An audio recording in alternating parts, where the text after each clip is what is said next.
This video is a personal challenge to myself to see if I could make a video from start to finish on iPadOS alone, with no special tools from Android or Windows, in under 2 days. I'm not able to cover everything that was presented, but I did cover the more interesting parts in my opinion.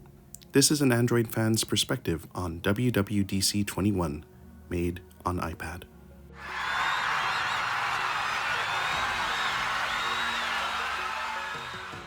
So we all knew spatial audio was coming to Apple Music. What I didn't expect to see was spatial audio's implementation into FaceTime.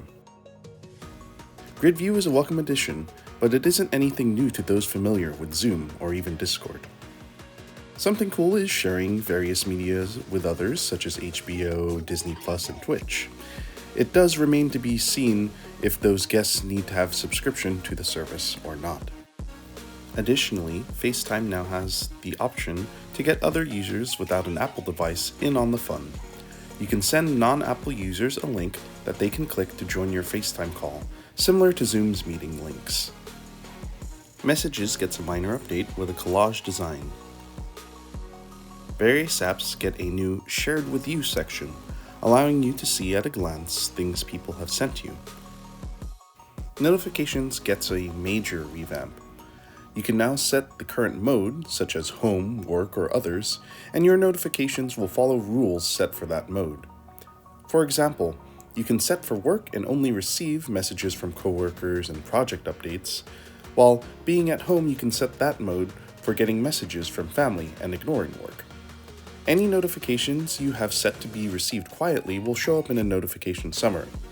Also, any contact that tries to get in touch with you will see your current status, and will also get an option to disturb you if the matter is actually urgent.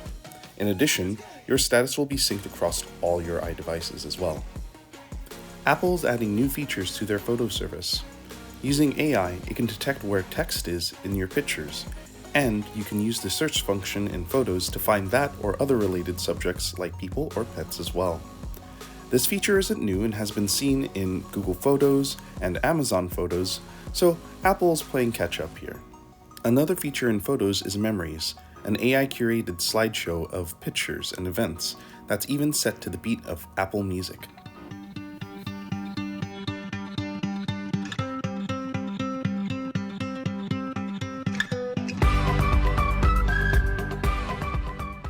Apple is seeking to expand its hold over the physical wallet and keys we have by adding more car and home lock manufacturers to its compatible list of keyless entries. Apple is even working with TSA in letting users have their IDs accepted on their phones, so they don't have to pull out their wallets at the checkpoint.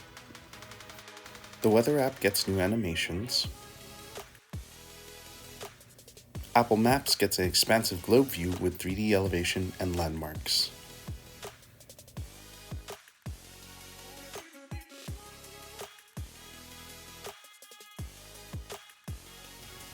AirPods can be used to aid the hard of hearing with Conversation Boost. Another new feature coming is Find My for AirPods Pro and Max, and notifications when you get too far away from them as well. And now for iPadOS. iPadOS is out today for developers and will be coming to public beta in July, with a final release in fall 2021. Here are some of the features. Widgets can now come in extra large and look a lot like Windows' live tiles. The app library comes to iPadOS, and we can even hide apps from the screen now. Android users, this is nothing you haven't seen before. Multitasking is now a little easier with a flick at the top of apps to open the menu to set them to half or pop out as supported.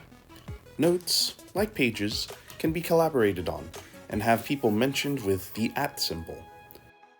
Quick Notes is a new addition and is being added across Apple operating systems. Quick Notes is also app sensitive. For example, opening a quick note in Safari suggests that you can put the link of the page that you're looking at onto the quick note as well. Translate is catching up to Google Translate with conversation mode in additional languages. You can also use Translate in other apps and even photos. Swift Playground is getting an update to allow developers to go straight from compiled code to the App Store for verification and publishing. Apple is continuing its pledge to privacy. Mail now blocks pixel trackers and apps get privacy transparency in the form of reports. Trusted contacts can now help you recover your account, and you can decide when you pass on who obtains your digital legacy as well. This is a feature I first found on Facebook and Google, and now it's been given life on Apple devices. iCloud subscribers, listen up. With the shift to iCloud Plus, your subscription now gets you Private Relay, a VPN that Apple says they have no access to help keep your browsing private, while also creating burner email accounts you can use to give to marketers should you be interested in their promotional email lists. Additionally, your HomeKit secured devices now hold surveillance data for you for a period of time, and it doesn't go against your storage cap. Next, WatchOS news. The Breathe app has new animations and a reflection prompt to think about while you breathe. New exercises are coming with Pilates and Tai Chi, along with curated artist music for those exercises as well. Soon you can get portraits that are customized on your watch with depth, so elements of the interface can be behind the picture of the person. The Photo apps has been redesigned for ease of use on the Apple Watch, and Apple now officially supports the correct way to say the acronym for Graphics Interchange Format. And with GIFs now on Apple Watch, I can reply as comedically as I would from my iPhone. Very nice. HomeKit stuff now. You can now use Siri to turn on Apple TV and by extension, your attached TV if it supports that. Once again, Shared with You shows up if a contact shared something applicable to Apple TV. You can now use HomePods as speakers for your Apple TV experience. Personalized assistant results are a thing now for multiple Apple device users in a household, which is nothing new for Alexa or Google Assistant users who have been living with this one for a little while now. A big change, however, is Apple allowing Siri to run on third-party devices while still keeping them in line with the strict privacy policies made by Apple.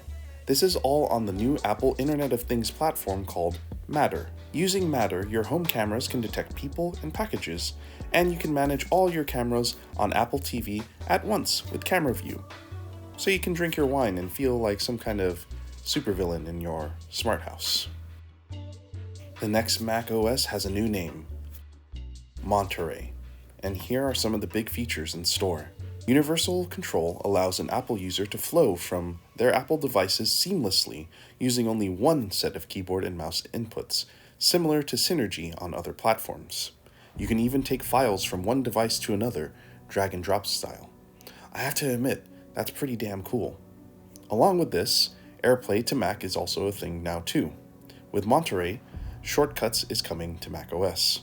In both iPadOS and macOS, Safari is getting tab groups and a new design for the address bar that blends it seamlessly with the website you're viewing, though the minimalist design concerns me for losing some information, such as only seeing favicons when you have too many tabs open. The tab bar now appears at the bottom of the screen for iOS users, making it easier and more ergonomic to handle the phone, though I do hope there's an option for it to be at the top for people who are adverse to the change.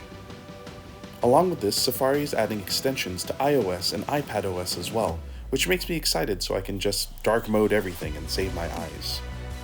And finally, the developer part of the Worldwide Developers Conference. Object Capture utilizes a series of 2D images to make 3D models, something that should simplify the creative pipeline for app developers and asset creation. Swift is getting an overhaul that allows for working in the background and in parallel for more efficient execution. I'll be honest, this part of the presentation went a little over my head, but that's basically what I heard. Something very exciting for developers is the new Xcode Cloud.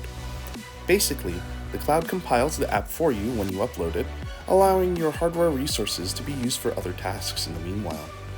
Devs also get access to TestFlight on Mac as well, which allows for limited beta testing and teams of testers to trial an app to make sure everything is working correctly.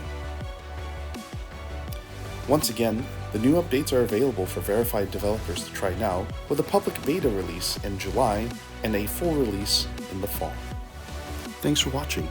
If there's enough interest, I can come back with a deeper dive and make more opinions on the state of Apple. Cheers.